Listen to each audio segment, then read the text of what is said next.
사실 저는 못 만든 작품들, 그러니까 망작을 비판하기 위해 영상을 만들기보다는 좋고 다양한 작품들을 소개해드리기 위해 영상 만드는 것을 더욱 선호하는 편인데 낙원의 밤을 보고 말았습니다. 오늘 영상은 다소 격앙되어 있고 느와르 영화의 팬으로서 대부분이 비판적인 내용으로 담겨 있으며 스포일러가 다소 포함되어 있으므로 조금은 짧게 이야기하고 끝내도록 하겠습니다. 느와르 영화의 팬으로서 제 개인적인 생각으로는 중국, 홍콩, 일본 등 동양의 느와르가 다소 격앙된 감정과 배신, 그 속에서 피어나는 유일하고 단단한 관계의 성장으로 이어지는 뜨거운 느와르라면 미국, 영국, 이탈리아의 느와르는 조금은 쿨하고 언제 어떻게 관계가 틀어지더라도 이를 대비하고 감정을 배제하는 차가운 느와르라고 생각합니다. 하지만 이 낙원의 밤은 극과 극의 온도가 섞인 미지근한 온도의 느와르가 되어버렸다는 생각이 들었습니다. 그 이유는 캐스팅은 좋으나 각본이나 연출이 너무 부실한 나머지 전체적으로 맞지 않는 옷을 입은 느낌이 강했기 때문입니다. 폭력성을 드러내는 거침없고 피가 많이 나오는 조직 간의 음모와 배신이 나온다고 느와르가 뚝딱 만들어지는 것은 아니기 때문입니다. 그 특유의 서늘하고 쾌쾌한 분위기와 매력적인 캐릭터, 감정보단 이성으로 움직이려는 극의 전개와 누가 봐도 감탄할 수밖에 없는 멋이 중요하죠. 하지만 낙원의 밤은 비 내리는 밤, 구두와 정장 넥타이를 쓴 인물이 물총을 들고 있는 듯한 2%도 아닌 20%는 부족한 이미지였습니다. 그럼 몇 가지 간단하게 살펴보죠. 작품의 가장 큰 문제는 캐릭터들이 매력이 부족하다는 점입니다.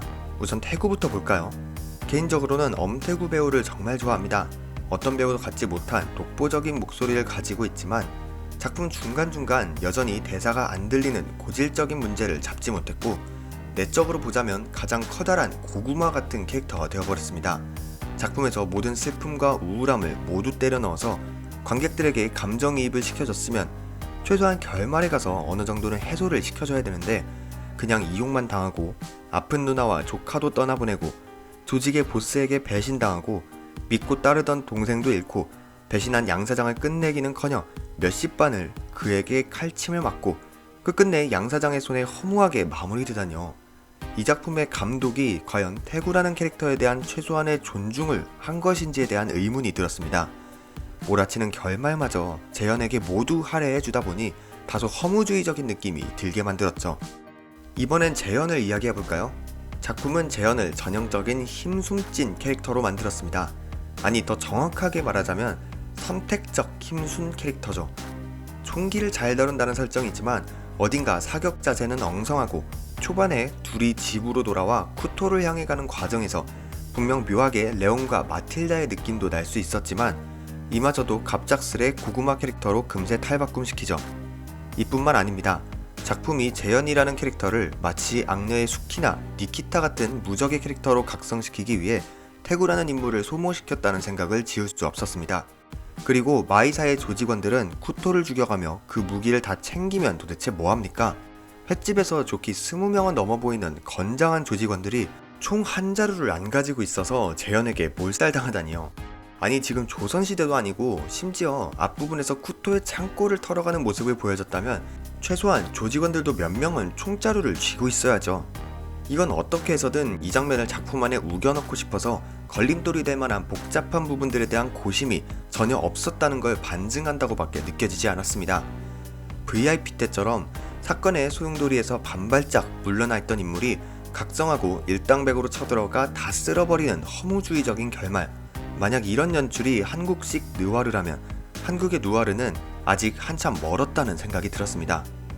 박호산 배우가 맡은 양사장이라는 캐릭터는 정말 찌질하면서도 기회주의적인 면모를 보여주는데 당최 입체적이지도 않아서 그저 악을 위한 악의 캐릭터에서 그쳐버리고 태구를 믿고 따르던 진성을 처리하는 방법은 왜 굳이 차에 태워서 으쓱한 곳에서 남자 셋이 힘을 합쳐 목을 졸라 죽이는지 도저히 효율적이지 못한 방식에 생각해보면 실소가 터져나옵니다.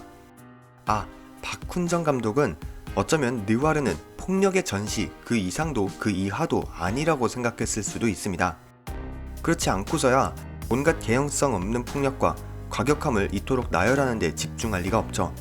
차승원 배우가 맡은 마이사는 입을 열 때마다 캐릭터의 매력이니 정체성이니 다 흔들리고 독전과 삼시세끼 어촌편의 중간에 있는 느낌입니다. 차라리 조직이지만 의리에는 죽고 보사는 혹은 철두철미하게 계산적인 인물로 그렸다면 어땠을까 하는 아쉬움이 강하게 들었습니다. 어쩌면 이 모든 패착의 원인은 인물이나 상황에 잘 붙지 않는 설정일 것입니다. 인물들의 대사나 행동은 어딘가 겉도는 느낌이 들고 그렇다 보니 배우들은 자신이 보여줬던 다른 캐릭터의 모습이 종종 튀어나오면서 무너진 것이죠. 이는 인물뿐만 아니라 제주도를 장소로 선정한 이유도 그렇습니다. 개인적으로 제주도라는 곳은 느와르와 맞지 않는 느낌이었는데요. 비가 자주 올 수는 있다고 치더라도 어딘가 쾌쾌 묵은 느낌도 뒷골목의 느낌도 어두운 분위기도 잘 나오지 않습니다. 그렇다고 작품이 제주도의 이국적인 공간을 잘 보여줬나 하면 그것도 아니라고 생각합니다. 대부분의 킬링 파트나 액션씬이 공항, 자동차나 도로 위, 창고, 가게 안에서 이뤄지다 보니 제주도라는 배경을 활용한 부분은 감질만 날 정도로 적었다고 생각합니다. 너무나도 밝고 쾌청한 이미지, 바닷소리와 야자수나무가 가득한 분명히 처절한 감정선과 관계를 대조적으로 연출할 수 있었던 제주도의 이점을 이렇게밖에 연출하지 못했다는 점이 너무나도 아쉬웠습니다.